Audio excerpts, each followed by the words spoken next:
School start ஆறதுக்கு முன்னாடி குழந்தைய எப்படி ப்ரிப்பேர் பண்ணணும்? எப்படி உங்களோட ஸ்கெட்யூல நீங்க மேனேஜ் பண்ணணும்? ஸோ தட் உங்களுக்கும் ஹெக்டிக்கா இருக்காது. குழந்தைக்கும் சடனா ஒரு சேஞ்ச், சடனா ஒரு ப்ரெஷரா வராதுன்ட்டு, அத பத்தி இந்த வீடியோல பேச போறேன். வணக்கம். நான் சரோஜா, உங்களோட பேரண்டிங் கோச். இப்போதான் வாழ்க்கையில முதல் தடவ குழந்தை ஸ்கூலுன்ட்டு ஒரு பெரிய இடத்துக்கு போறது. நர்சரில மோஸ்ட் ஆஃப் த ஸ்கூல்ஸ் 12:30 வரைக்கும் தான் இருக்கும். காத்தால ஒரு 8:30லேருந்து 12:30 வரைக்கும் தான் இருக்கும். சில ஸ்கூல்ஸ்ல அங்கேயே ஃபெசிலிட்டீஸ் இருக்கும். குழந்தை இனி இருக்கலான்ட்டு. அது வேற விஷயம். பட் மேஜர் ஸ்கூலுக்கு குழந்தை ரெடி ஆகுறதுன்னா, எது பத்தி போல ஸ்கில்ஸ் இருந்தா குழந்தைக்கு ஸ்கூல்ல கஷ்டம் வராதுன்ட்டு அது பார்த்துடலாம். First and most important toilet training. உங்க குழந்தை ப்ரீ நர்ஸ்ல இருக்கிறது வரைக்கும் ஆயம்மாலாம் பார்த்து டாய்லெட்ல ஹெல்ப் பண்ணியிருப்பாங்க. ஆனா இப்போ அவளுக்கு டாய்லெட் ட்ரெயின் ஆயிருக்கணும். மோஸ்ட் ஸ்கூல்ஸ் 3 இயர்ஸ் ஆஃப் ஏஜ்ல இத எக்ஸ்பெக்ட் தான் பண்ணுவாங்க. கண்டிப்பா ஸ்கூல்ல ஆயா இருப்பாங்க. அவங்களுக்கு டாய்லெட்ல கூட்டிட்டு போய் அசஸ் பண்ணறதுக்கு. பட் உங்க குழந்தை ஆல்ரெடி கொஞ்சம் இண்டிபெண்டன்ட்டா இருந்ததுன்னா, அவளுக்கு தான் நல்லது. 2வது பாயிண்ட் சோஷியல் ஸ்கில்ஸ். நம்ம கண்டிப்பா பெர்ஃபெக்ட் பிஹேவியர் எக்ஸ்பெக்ட் பண்ண முடியாது. இவ்ளோ சின்ன குழந்தைகிட்ட இருந்து. ஆனா பேசிக் சோஷியல் ஸ்கில்ஸ் அ அடிக்காம, சில குழந்தைகளுக்கு கடிக்கிறது ஹேபிட்டும் இருக்கும். அது இல்லாம ஆல்ரெடி நீங்க அவளுக்கு சொல்லிக் கொடுங்க. இங்க நீ பண்ணிட்ட தப்பு. இங்கேயும் பண்ணக்கூடாது. ஆனா இப்போ ஸ்கூல் ஸ்டார்ட் ஆகுறது, அங்க கண்டிப்பா பண்ணக்கூடாது. இதெல்லாம் கொஞ்சம் சொல்லிக் கொடுக்கணும் குழந்தைகளுக்கு ஆல்ரெடி. ஸோ இ இது சோஷியல் ஸ்கில்ஸ்க்கு ரொம்ப இம்பார்ட்டன்ட். இது நீங்க குழந்தைய ப்ரீ ஸ்கூலுக்கு அனுப்பியிருக்கீங்க. அங்க இது போல எந்த பிரச்சனையும் நடக்கலைன்னா, ஓகே வெரி குட். பட் அந்த ஹேபிட் குழந்தைக்கு இருக்கு. அடிச்சுடுறான், இல்ல சில குழந்தைகள் கடிச்சிடுவாங்க. அது போல ஏதாவது இருந்தான்னா, அவங்களுக்கு அவங்க ஏஜ் குரூப் குழந்தைகளோட ப்ளே டேட்ஸ் அரேஞ்ச் பண்ணுங்க. ப்ளே டேட்ஸ்னா ஒரு குழந்தையோட பேரண்ட்ஸ் கிட்ட பேசி, அந்த குழந்தைய உங்க வீட்டுக்கு கூட்டிட்டு வந்து விளையாட வைங்க குழந்தைகள. இல்ல அவங்க வீட்ல நீங்க இது அரேஞ்ச்மென்ட் பண்ணிக்கலாம். ஸோ குரூப்பா மாத்தி மாத்தி. ஸோ இதுல என்ன பெனிஃபிட்டா இருக்கும்னா, குழந்தையோட சோஷியல் ஸ்கில்ஸ் டெவலப் ஆகும். மத்த குழந்தைகிட்ட நம்ம எப்படி பேசுவோம்? உங்களுக்கு இப்போ ஃபர்ஸ்ட் சைல்டு தான் இருக்கு. அந்த குழந்தைய எப்படி சமாளிக்கணும்ன்ட்டு அவ ஏஜ்ல வீட்ல வேற யாருமே இல்ல. அது போல சிச்சுவேஷன் இருக்குன்னா, நீங்க ப்ளே டேட்ஸ் போல அரேஞ்ச் பண்ணலாம். 3 பாயிண்ட் குழந்தைகளுக்கு ஒரு ஸ்கெட்யூல் தேவை. காத்தால இந்த டயத்துக்கு தான் ஏந்துக்கணும். இந்த டயத்துக்கு ஈவினிங் தூங்கிடணும். அட்லீஸ்ட் 7 இயர்ஸ் ஆஃப் ஏஜ் வரைக்கும் 10 to 12 ஹவர்ஸோட ஸ்லீப் ரொம்ப முக்கியம். அவளோட பிரெயின் டெவலப்மெண்ட்க்கு.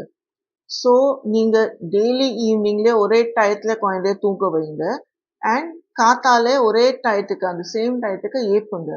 அதே ஸ்கெட்யூல் மெயின்டைன் பண்ணுங்க. அண்ட் நாளைக்கு சண்டே தானே லேட்டா தூங்கிக்கலாம், லேட்டா ஏஞ்சிக்கலாம். அது போல டிஸ்டர்பன்ஸ் குழந்தைகளுக்கு கொண்டு வராதீங்க. அவளோட பிரெயின் இந்த டிஃபரன்ஸ புரிஞ்சுக்காது. அவளோட காக்னிட்டிவ் டெவலப்மெண்ட் இவ்ளோ ஆகல. ஸோ இந்த டிஃபரன்ஸ் சண்டேனாலே நான் லேட்டா எழுந்துக்கலாம். அடுத்த நாளைக்கு சண்டேனாலே நான் ராத்திரி லேட்டா நான் டிவி பார்க்கலாம், அப்பாவோட விளையாடலாம். அதெல்லாம் அந்த குழந்தை புரிஞ்சுக்காது. ஸோ இப்படியே நீங்க ஸ்கெட்யூல் மெயின்டைன் பண்ணியே வைங்க. அடுத்தது பாயிண்ட் மெயின்லி உங்களுக்கு. நீங்க ஸ்கூல் ஸ்டார்ட் ஆகறதுக்கு 1 மாசம் முன்னாடி ஆக்சுவலி அட்மிஷன் உங்களுக்கு கன்ஃபார்ம் ஆயாச்சுன்னா, அப்போலேருந்து அந்த ஸ்கூலோட டயத்து பிரகாரமா உங்களோட குழந்தைக்கு டிஃபன் பண்ணறது, ஐட்டம்ஸ் எப்படிலாம் ரெடி பண்ணணும், அதெல்லாம் பண்ணறத நீங்க ஸ்டார்ட் பண்ணிடுங்க. அதே ஸ்கெட்யூல் எப்படி இருக்கும்? நீங்க ஒரு வாட்டி போய் பாருங்க. குழந்தைக்கு இங்க வீட்லேருந்து கிளம்பி ஸ்கூலுக்கு சேர்றதுக்கு எவ்வளோ டைம் எடுக்கறது? ஸ்கூல்லேருந்து எந்த டயத்துக்கு கிளம்பணும்? அதே டயத்துக்கு குழந்தைய முன்னாடியே ஏப்பி ரெடி ஆகி அவளுக்குன்ட்டு ஒரு டம்மி பேக், ஸ்கூல் பேக் போல ஒரு நோட் புக், பென்சில், ரப்பர் போட்டு ஸ்கூலுக்கு போறா போல அந்த ஒரு காமிச்சிட்டு கூட்டிட்டு போங்க. அந்த ஸ்கூல் வரைக்கும் போயிட்டு ஒரு சுத்தி உங்களாட்டி முடிஞ்சதுன்னா நீங்க அம்மா, அப்பா இல்லாட்டனா வீட்ல கிராண்ட் பேரண்ட்ஸ் இருக்காங்கன்னா அவங்க ஸ்கூலுக்கு கூட்டிட்டு போய் அங்க ஸ்கூலுக்குள்ள ஆப்வியஸ்லி அலோவ் பண்ண மாட்டாங்க. சுத்திந்து வீட்டுக்கு திரும்பி வந்துடணும். அந்த டயத்துக்கு அந்த ஆக்டிவிட்டீஸ் மார்னிங் 8:30லேருந்து ஒரு 1 ஹவர் ஏதாவது ப்ளே ஆக்டிவிட்டி, ஒரு ஹாஃப் அன் ஹவர் ஏதாவது ரைட்டிங் ஒர்க், அது போல ஏதாவது நர்சரி ரைம்ஸ் சொல்றது, அது ஒரு பிராக்டிஸ். இது எல்லாம் அந்த 8:30 to 12:30 டைம்ல சின்ன சின்ன பிரேக்ஸ் கொடுத்து பண்ண வைங்க. ஸோ குழந்தைக்கு அது போல இருக்கிறதுக்கு ஹேபிட் ஆயிடும். நெக்ஸ்ட் பாயிண்ட், டீச்சர்ஸ் கிட்ட பேசுறது. அம்மா அப்பா கிட்ட பேசுறது வேற. டீச்சர்ஸ் கிட்ட good morning ma'am, good afternoon ma'am, respect பண்ணி டீச்சர் சொல்றது கேட்கறது, அதையெல்லாம் நம்ம சொல்லி கொடுத்தாதான் குழந்தைகளுக்கு வரும். நிறைய வீட்ல நிறைய பேருக்கு டீச்சர்ஸ் மேல ஒரு கோவமா இருக்கும். அவ படிக்கிறதே டீச்சர்ஸ் நல்லா கிடைக்கலன்ட்டு ஒரு கோவமா இருக்கும். டீச்சர்ஸ் அவளுக்கு என்ன தெரியும், அவ யாரு பேசுறதுக்கு, அப்படிலாம் பேசிடுவாங்க.